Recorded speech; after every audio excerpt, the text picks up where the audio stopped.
Hey guys, so let me ask you a question. Now, I assume the vast majority of you listening to this are not armed robbers. I'm just going to go out on a limb. But if you were an armed robber, would it be a good idea to try to rob an Amish buggy at gunpoint? Because for some reason, people keep doing this and they keep getting caught at it. And I have a couple ideas why this keeps happening.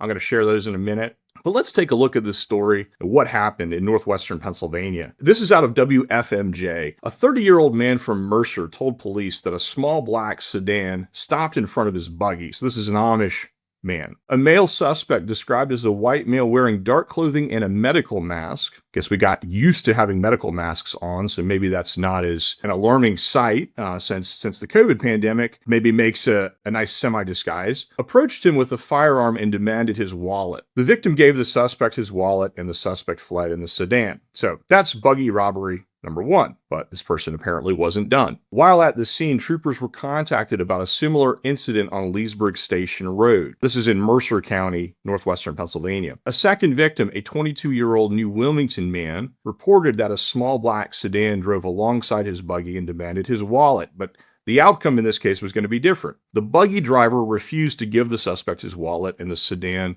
drove away. The victim told police that the suspect was in the passenger seat, was a white male wearing dark clothing and a medical mask, and was holding a firearm. Now note, he was in the passenger seat, so he was not the driver. There was a second person involved. Byler was unable to describe the driver of the sedan. Guys, that was late March. Now, just a few days later, within a week, we got a report that, guess what? Surprise, surprise, a suspect had been captured. This is also WFMJ. A West Middlesex man is being held in the Mercer County Jail following his arrest for an armed robbery and an attempted robbery of men driving horse-drawn buggies in Amish country. Todd Baker, 33, appeared before a district magistrate on Friday to answer charges of robbery and attempted robbery filed by Pennsylvania State Police. So guys, I think this story reflects a common maybe misconception or a combination of misconceptions about the Amish. Well, one is that they're easy targets. Now, if you look at them kind of objectively, well, yeah, you would think maybe the Amish, you may have heard something about them.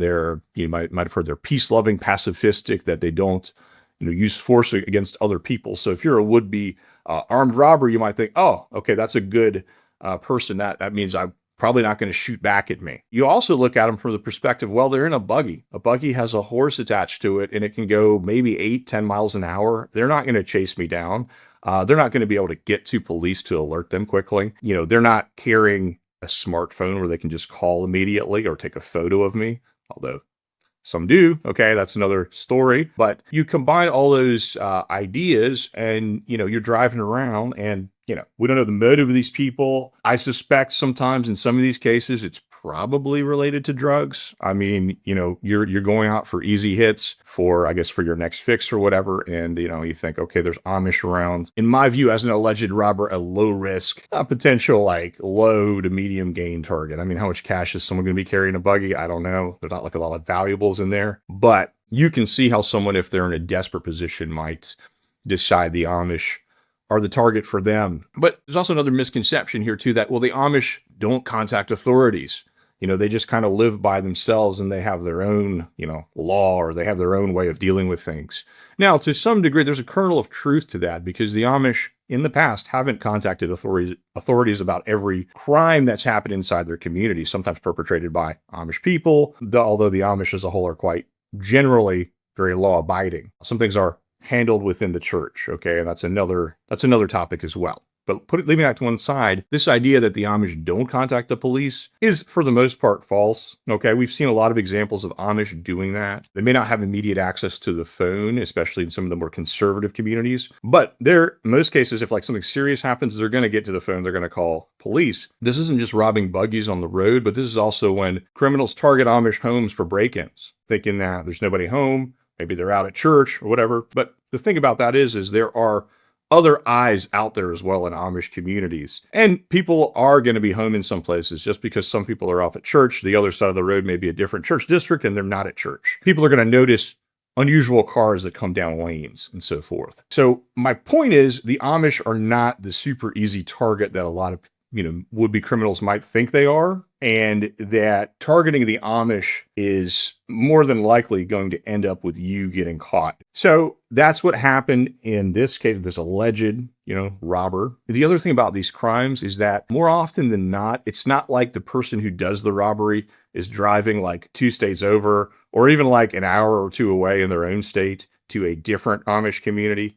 These people are lazy and opportunistic, and they want to get something quick that's nearby, not really thinking through that, if I drive by in my black sedan or whatever, and I live 8, 10, 12 miles away, and I park that thing in front of my house, it's going to be found pretty quickly. So I'm not surprised that the turnaround time on capturing these people is rather quick. For example, there was another case that happened just about a year ago exactly in Jackson County, Ohio, where you had an armed robbery of an Amish teenager. He'd been robbed at gunpoint, a 16-year-old.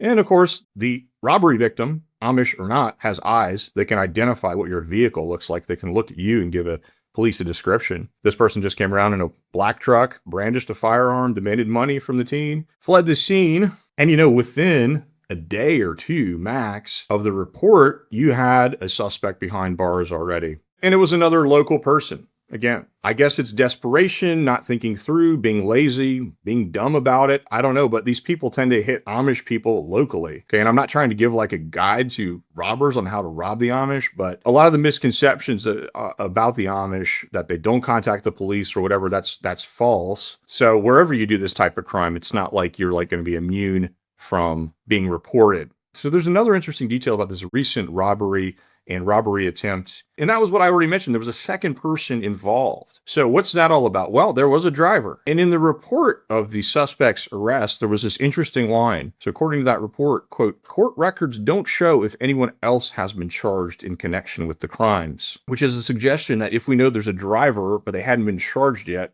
what's going on there? So from that report, police later identified the suspect as Todd Baker, 33, which we heard already. Now, a replica black airsoft gun was found in Baker's car, according to the criminal complaint. So maybe he was using a fake gun to do this. I don't think that matters in the charge. Regardless, the point here is, in an interview with police, a man who said he was the driver during the robbery identified Baker as the suspect who pointed the gun at the driver of the buggy. He said Baker was a passenger in his vehicle at the time. So the driver was the one that snitched. I don't know what word we want to use. Told on, confessed about being a part of this criminal activity. The witness said there was about $90 in the wallet and they used it to buy drugs. So this was a drug thing, as kind of suspected. And charges have not been filed against the man identified in the complaint as the driver. So that's interesting. I don't know, I don't know how that works. The fact that there were 2 robberies, it wasn't like the driver was driving along and his passenger said, "Hey, stop right here in front of this buggy," not telling him what he was about to do,